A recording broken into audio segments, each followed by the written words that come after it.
കൂട്ടുകാർക്ക് നല്ലൊരു രാത്രി ആശംസിച്ചുകൊണ്ട് മാമ്പഴത്തിന്റെ പുതിയ വീഡിയോയിലേക്ക് സ്വാഗതം.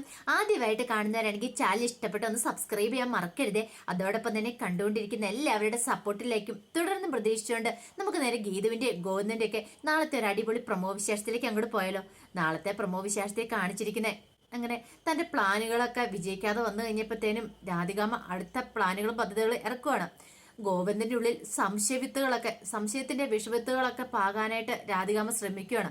കിഷോറിനെ ഗീതുവിനെ വെച്ചിട്ട് വലിയ കഥകളൊക്കെ രാധികാമ്മ ഉണ്ടാക്കുന്നുണ്ട്. അതിന്റെ വിശേഷങ്ങളും പിന്നീട് ഒരു ഗീതുവിന്റെ അടുത്തേക്ക് അപർണയ്ക വരുന്നുണ്ട്.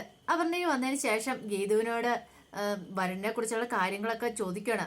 വരുണിനെ കുറിച്ച് കോൺസാർ അന്വേഷിക്കുന്നൊക്കെ ഉണ്ട്. എന്ത് തെളിവുകളാണ് ഗീതു വരുണിനെതിരെ ഉണ്ടാക്കുന്നത്? അപ്പൊ അതിനൊക്കെ രഹസ്യമായിട്ട് അന്വേഷണങ്ങളൊക്കെ നടത്തിക്കൊണ്ടിരിക്കുക എന്നൊക്കെ പറയാണ്.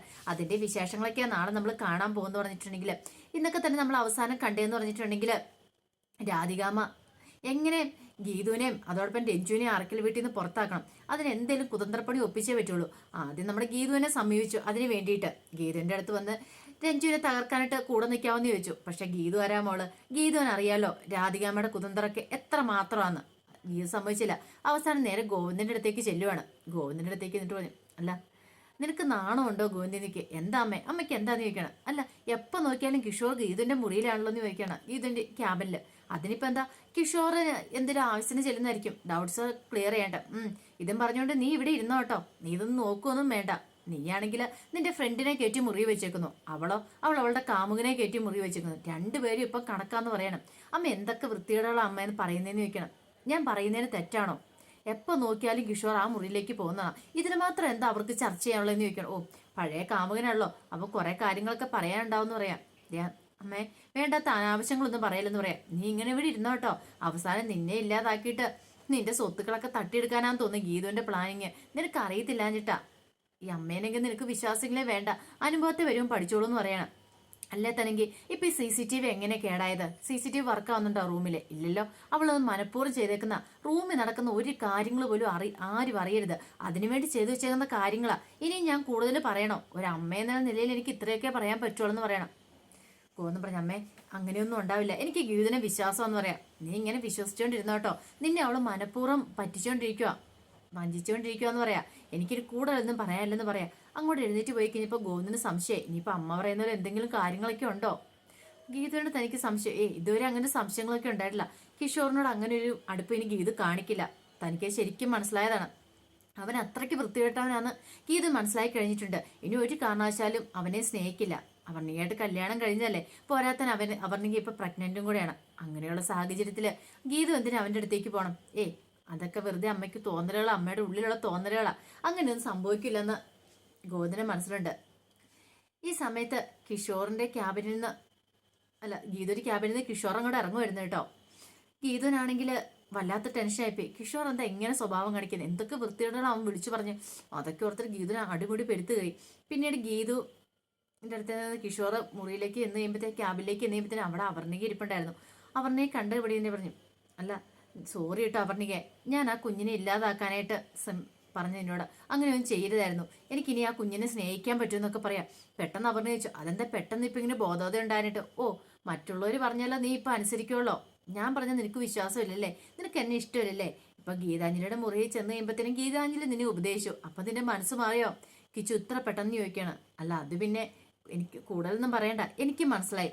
എന്നെ ഇപ്പം നിനക്ക് ഇഷ്ടമില്ല, മറ്റുള്ളവർ പറയണായിരിക്കും ആ കുഞ്ഞിനെ വളർത്തണം അതോ വളർത്തണോ വേണ്ടേന്നൊക്കെ. നിനക്ക് സ്വന്തമായിട്ടൊരു തീരുമാനമൊന്നും ഇല്ല അല്ലേന്ന് ചോദിക്കുകയാണ്.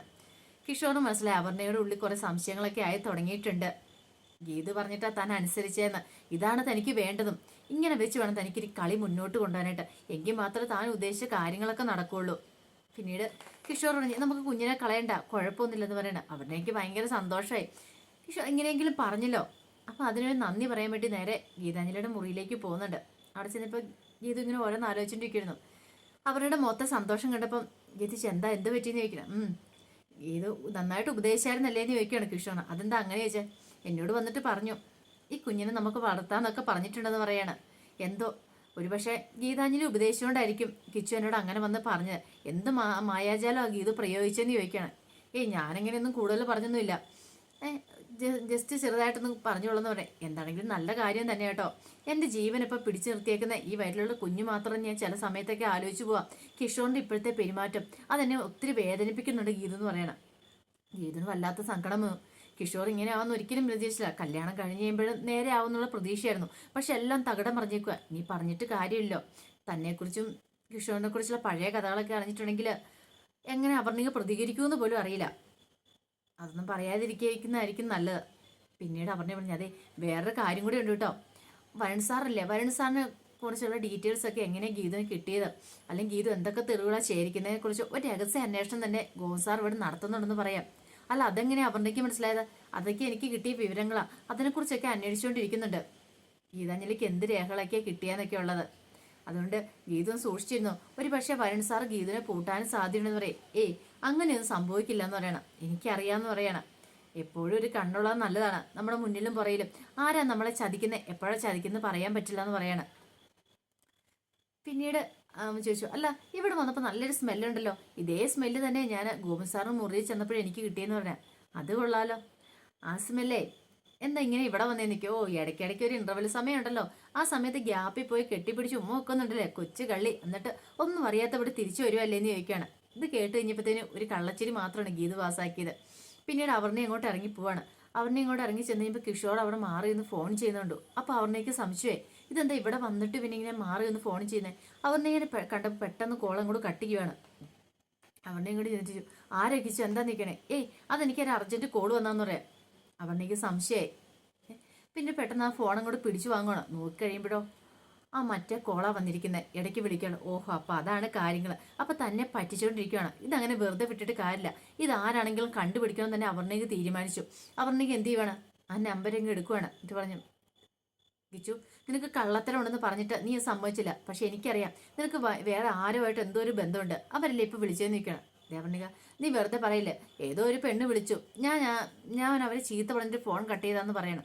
അപർണയ്ക്ക് മനസ്സിലായി കിഷോർ കള്ളത്തരം പറയുന്നെന്നുള്ളത്. സത്യങ്ങൾ കണ്ടുപിടിക്കാനായിട്ട് അപർണയ്ക്ക് ഇറങ്ങുക. ഇനിയിപ്പോൾ ഇങ്ങനെ ഇരുന്നിട്ട് കാര്യമില്ല. അവൾ ആരാണെങ്കിലും കണ്ടുപിടിക്കണം. ഇത് ആരുടെ നമ്പരാണ് എന്നാന്ന് കണ്ടുപിടിക്കാം.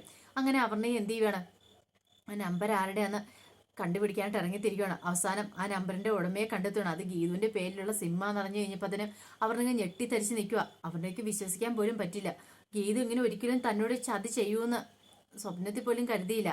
കാരണം അതിന് ഗീതു തൻ്റെ ഏറ്റവും വലിയ ഫ്രണ്ടാണല്ലോ. അതും കിഷോറും ഗീതുവും തമ്മിലൊരു ബന്ധമുണ്ടെന്ന് ഇതിനു മുമ്പ് ഒരു സംശയം പോലും തോന്നിയിട്ടുണ്ടാവില്ല. പക്ഷെ തന്നെ വിളിക്കുന്ന സൗണ്ട് അത് ഗീതുവിൻ്റെ ഒരു സൗണ്ടുമായിട്ട് യാതൊരു സാമ്യമില്ലല്ലോ എന്നൊരു ചിന്ത ഉണ്ടാകുന്നുണ്ടായിരുന്നു. എങ്കിലും ഇതങ്ങനെ വെറുതെ വിട്ടിട്ട് കാര്യമില്ല.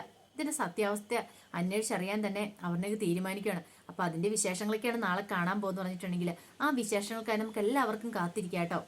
വീഡിയോ ഇഷ്ടപ്പെട്ടെങ്കിൽ ലൈക്ക് ചെയ്യാൻ മറക്കരുത്. അതോടൊപ്പം തന്നെ ആദ്യമായിട്ട് കാണുന്നവരാണ് സബ്സ്ക്രൈബ് ചെയ്യാനും മറക്കരുത് കേട്ടോ. ഒരിക്കൽ കൂടി എല്ലാവർക്കും നല്ലൊരു രാത്രി ആശംസിച്ചു നിർത്തുന്നു. നന്ദി.